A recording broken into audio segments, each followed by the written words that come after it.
Armando, quería llevarte a tu infancia para que me contaras un poco tus recuerdos de infancia. ¿Cuál es el primer recuerdo de infancia que tienes? Hay un recuerdo de infancia que yo tengo bastante niño, que fue una vez el niño Jesús me trajo un mecano.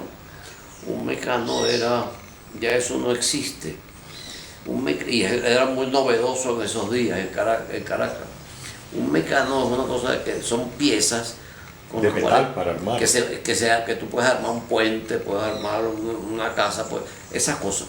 Yo jugué con mecanos. ¿Ah? Yo también jugué con mecanos. ¿También? Sí.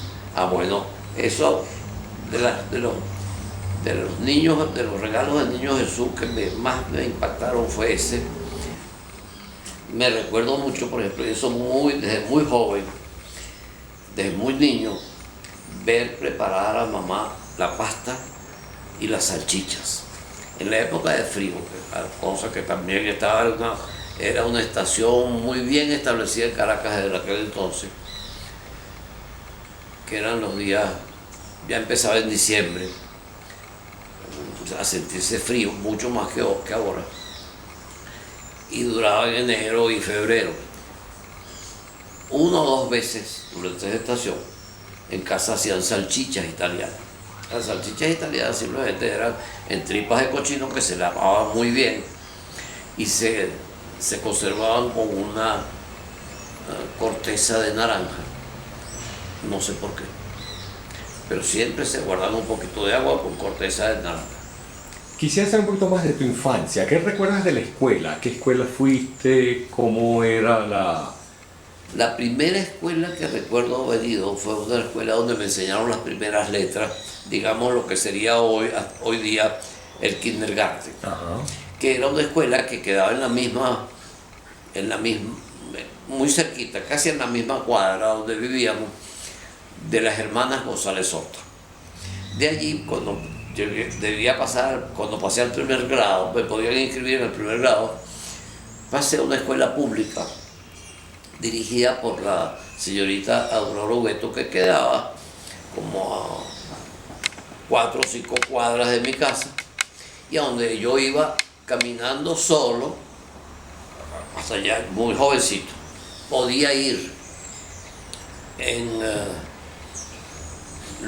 el transporte público que había entonces, que eran unas camioneticas, o podía ir en tranvía, por lo menos cerca de la escuela. ¿Recuerdas algún maestro en particular o algún compañero? Chicos, recuerdo todos, mis maestros fueron una maravilla todos. ¿Qué te impresionó de esos maestros? Cuando tú dices que estás agradecido, ¿qué crees que te enseñaron, que te transmitieron? Me transmitieron, además de conocimiento, me transmitieron valores, todos. Yo no sé cómo es hoy, pero puedo hablar de mi tiempo. Siempre tuve profesores de una extraordinaria calidad y capacidad. ¿Tú crees que tus contemporáneos se beneficiaron, además de los conocimientos técnicos o científicos o humanísticos, de alguna manera de la forma de actuar de estos personajes? ¿O abierta y expresamente ellos trataron de comunicar algunos valores? No, yo creo que ellos trataron de comunicar valores. Y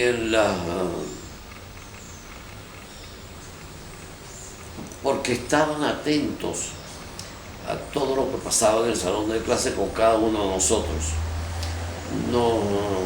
Nos ponían en situaciones en que nosotros teníamos, dentro de la capacidad como de niños que teníamos, de poder discernir lo bueno y lo malo, y nos lo indicaban.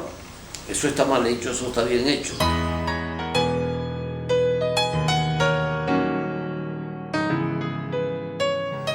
¿A qué le hiciste, Armando, tu primer viaje al exterior? En 1950 fui a Europa por primera vez, y todavía aquello fue un viaje para mí muy interesante, porque se combinaron dos cosas. Para esa época nosotros teníamos un bolívar que valía muchísimo. Para nosotros la preocupación nunca fue el dólar. Primero que yo nunca sentí, en buena parte de mi vida, yo creo que hasta 1983, nunca sentí, ni se habló nunca, ni en el periódico en una parte la palabra inflación no existía. Uno no se daba cuenta lo que valía el bolívar. Pero cuando yo fui en los años 50 a Europa, una de las cosas, sentí muchas veces, porque era tan barata, las cosas eran tan baratas. Primero porque, acuérdate que la guerra mundial había terminado en el 44, el 45, y todavía esos países no habían sido reconstruidos. Era que las cosas eran baratísimas, botadas. Y siempre los venezolanos tuvimos eso, está barato, dame dos.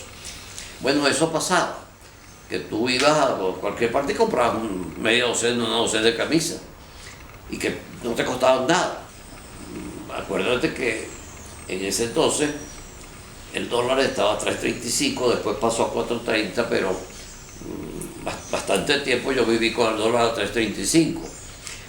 ¿Crees que tus viajes desde aquel entonces hasta el presente de alguna manera han influido en el paladar, en el gusto, en la adquisición de nuevas costumbres? Yo creo que sí. Yo creo que en cierto modo los viajes sirven además, entre otras cosas, además para civilizarse un poco. Porque uno, si no cambias tus costumbres por la influencia de otras, sí ves otras cosas, otra manera de vivir, otra manera de hacer las cosas. Yo iba mucho a un restaurante 3 estrellas en París, que fue el mejor restaurante por mucho tiempo en Francia, que era el restaurante de Joël Robuchon. Y yo iba con mucha frecuencia, y como iba con mucha frecuencia, yo prácticamente podía obtener la reservación en cualquier momento. Me pasó una cosa muy divertida una vez. Un amigo mío me dijo, bueno, que estaba viajando al mismo tiempo que yo, y nos estábamos más o menos juntos. Me dice, bueno, Armando, ¿por qué no hacemos una cosa, chico? Tú que tienes facilidades para conseguir reservación cuando tú quieres en Robuchon, ¿por qué no vamos todos los días a almorzar a hacer yo el Robuchon? Y efectivamente lo hicimos, y yo lo hice varias veces. Y me recuerdo, por ejemplo, que apenas empezó a distinguirse Pierre Gagnaire, que estaba a 5 horas de París, y además la única manera de llegar era en automóvil. Yo hice un viaje especial para almorzar en Pierre Gagnaire y regresar a París. Lo mismo, por ejemplo, era Michel Blanc, que estaba en un restaurante que estaba en un pueblecito precisamente que es especialista en la guiole, en donde fabrican muy buenas navajas, y ese es el producto de ese pueblo, solamente producen navajas. Ahí estaba ese señor en un pequeño hotelito que había hecho, y cuyo salón, cuyo comedor era un antiguo sitio donde hacían unos quesos en esa casa. Era una persona prácticamente desconocida, porque nadie iba a ese pueblito, eso quedaba lejísimo. Y fui, me pasé 2 o 3 días, porque ya eso no podía ir y regresar, pero era lejísimo. Y estuve allí comiendo, y él después hizo un restaurante hotel muy moderno en esa misma zona, prácticamente en el centro de Francia. Y fui también fui a hospedarme al hotel, también muy lejos, y para regresar a París, pero pasé 2 o 3 días comiendo allí. Es decir, estaba muy pendiente y muy bien informado de qué es lo que estaba pasando, no solo en Francia, en cualquiera de los sitios por donde yo pasaba.